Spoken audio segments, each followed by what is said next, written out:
Jack is a nationally certified drug and alcohol abuse counselor and an expert on forgiveness. He's been with us in the group since October of 2014. So take it away, Jack. Thanks a lot.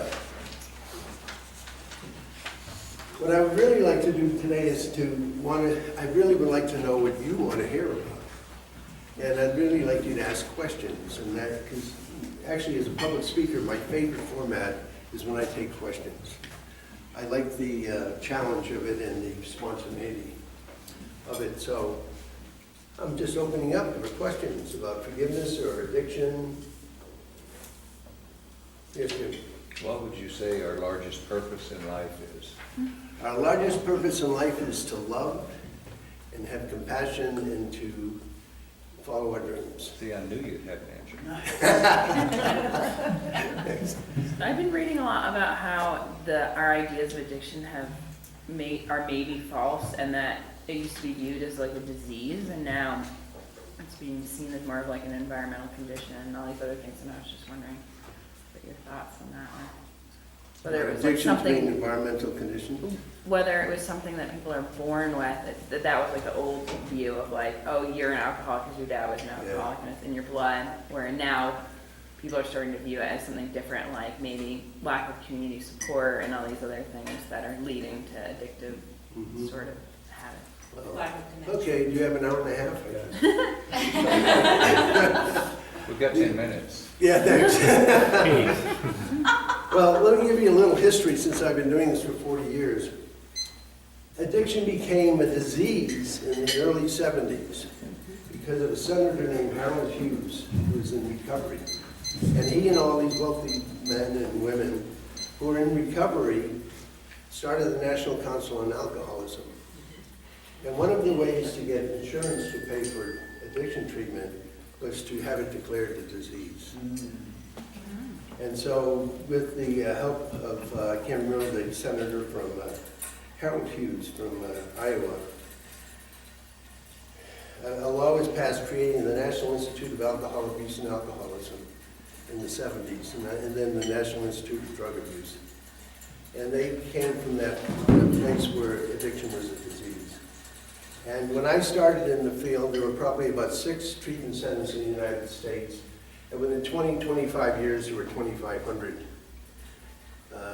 treatment centers once that federal law was passed and throwing it as a disease. And my boss, I worked for Kemper Insurance Companies, he was in recovery. And he started, Kemper was big in casualty insurance, automobiles, homeowners. And we had a small health insurance company, and Jim Kemper and Kemper Insurance was the first kind of company to offer insurance for treatment of addiction. And he did it because he knew that we wouldn't make a lot of money off it, but then the Aetnas and the Metropolitan Lifes and all the big health insurers would climb aboard, which they did. So that today it's almost an in thing to have gone through a 28-day program, especially if you go to the Meadows. And when I first went to the Meadows 30 years ago, it was just a small little house with a couple of bedrooms, and they had 4 patients. And now they are probably the best treatment center in the United States, and they've done a lot of innovation over the years. So that, so anyway, that's just a brief history of the addiction field. And then we started adding, of course, sex addiction and work addiction and all sorts of other things that get covered now through insurance. Now addiction is, let me just say, in my opinion, addiction is the loss of control of either our behavior or a substance. And one of the things with the substance is, the behavior is that it changes our brain chemistry and gives us pleasure. I've been in recovery from alcoholism for about 40 years now. But my first drink of alcohol when I was 12 years old was the answer to my prayers. I loved it.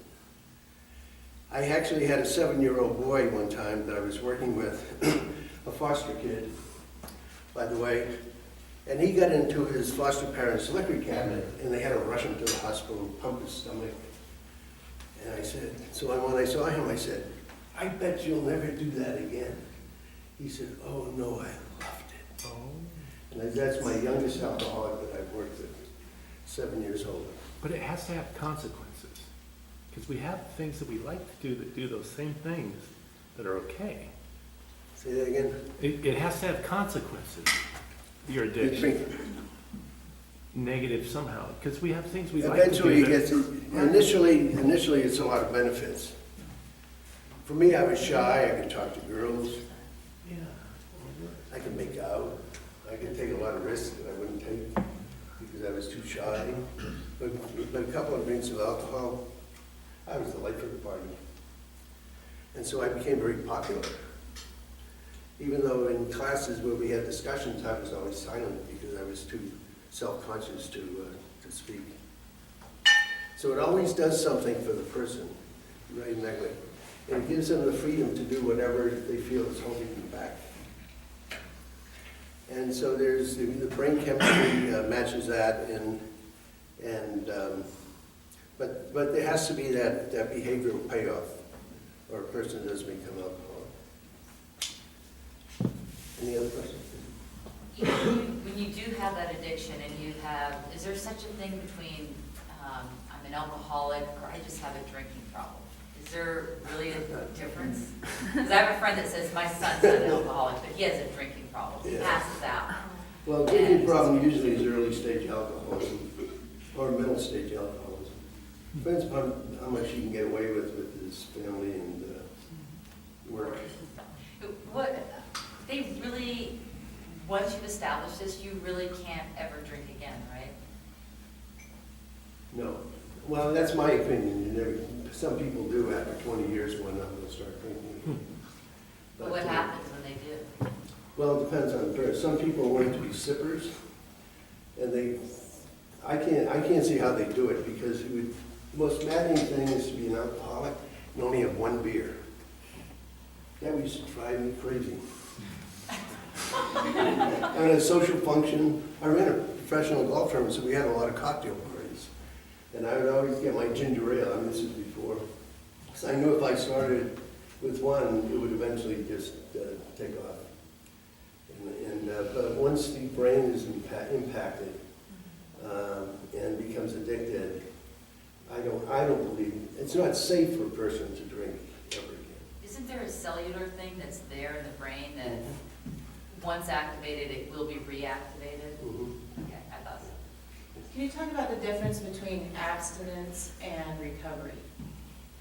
Well, abstinence is part of recovery. Abstinence is not drinking or taking the drug. And recovery, though, really encompasses physical, emotional, and spiritual aspects of our lives, because all of our lives, all parts of our life are affected by the addiction. And then what it might look like if someone was a dry, like they call it a dry drunk. Mm-hmm. Yeah, dry drunk, some people come in, well, I haven't had a drink in 20 years, and what do you do about it? Well, I eat Hershey bars or whatever. And they say, well, you don't have to suffer like that. But what you have to do is undo what the damage you've done by your addiction, but also, I believe, is start living by your own personal principles in order to be happy. And a lot of people don't do that. And so they become what we call dry drunks. They're not drinking, but they're moody, irritable, and it's tough to be around them. Yes, Jim? Talk about codependency a little bit. Codependency.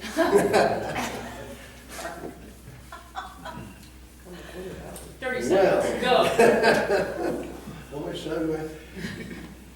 Everybody is affected by the person's alcoholism. Because in order to be alcoholic, you have to lie and you have to go against principles. And then if a spouse gets on your case because they're concerned about you, then you push them away. Then the kids hear you yelling and screaming at each other. And then sometimes, the alcoholic gets kicked out. And so there's all sorts of drama and trauma around divorce and whatnot. So that But what happens is that the person who lives with and is in love with a person with, pardon me? Funness. Okay, who is in love with the person with addiction, take on addictive behaviors even though they don't drink or do drugs, because their focus is on trying to control the person with the addiction. And there's no way you can control the person with the addiction. And one of the things we do now in our field, well, we've done it for 30 years now, are interventions. And I do interventions where we get the family together and the employer if we can, and friends, and we confront the person about the consequences of their drinking. And we offer them treatment.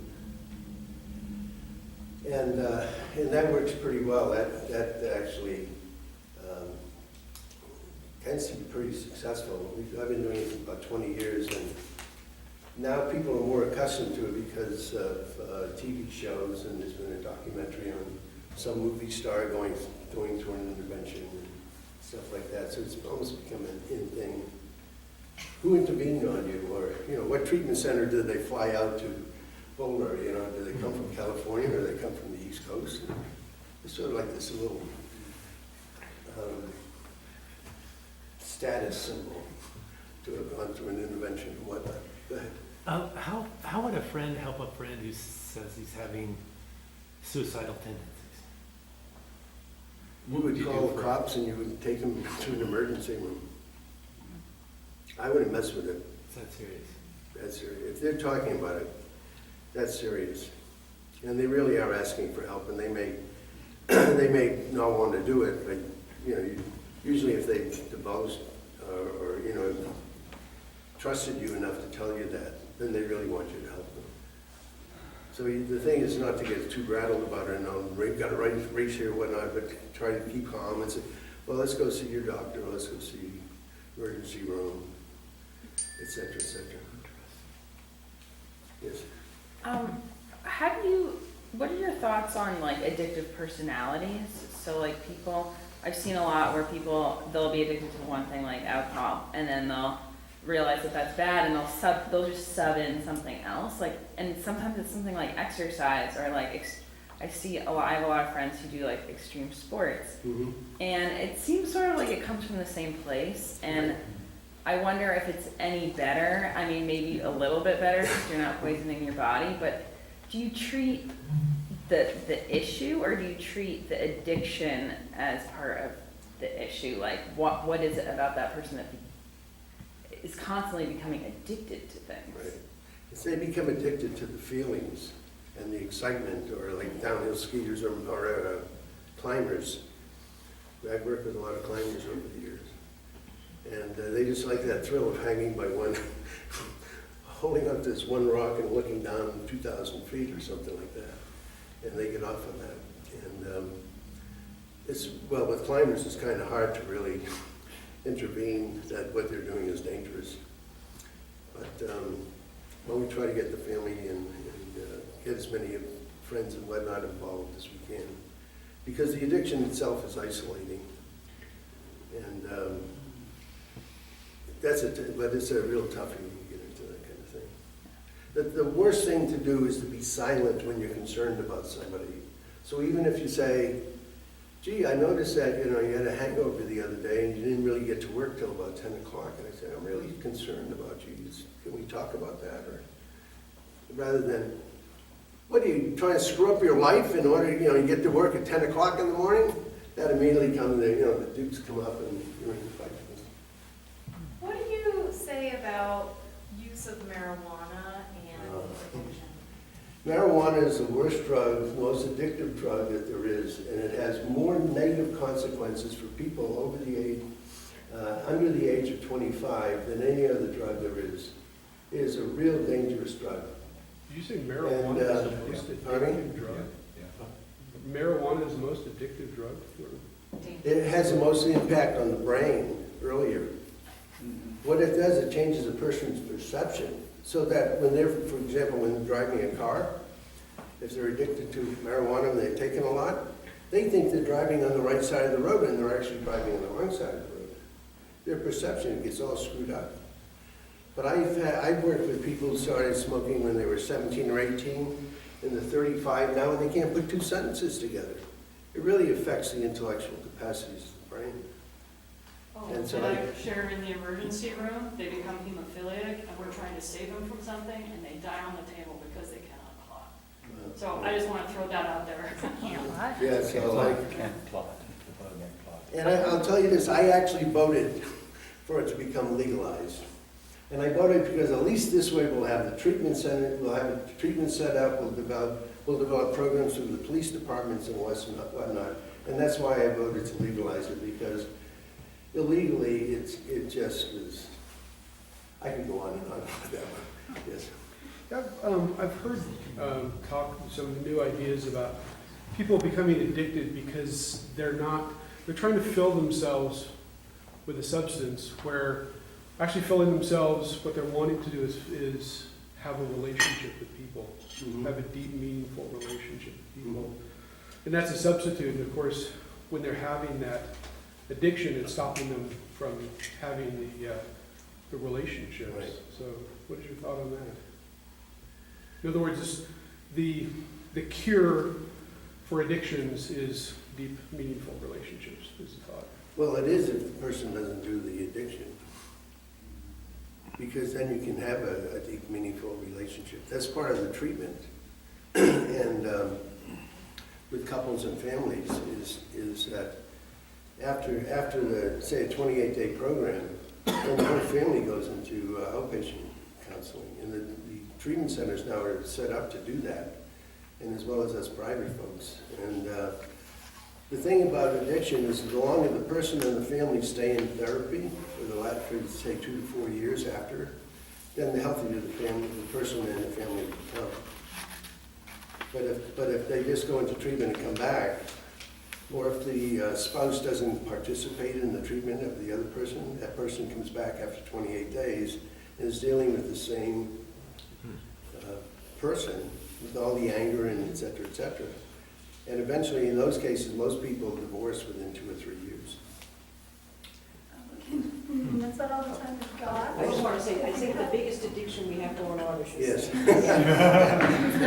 Okay, well, let's hear it for Jack.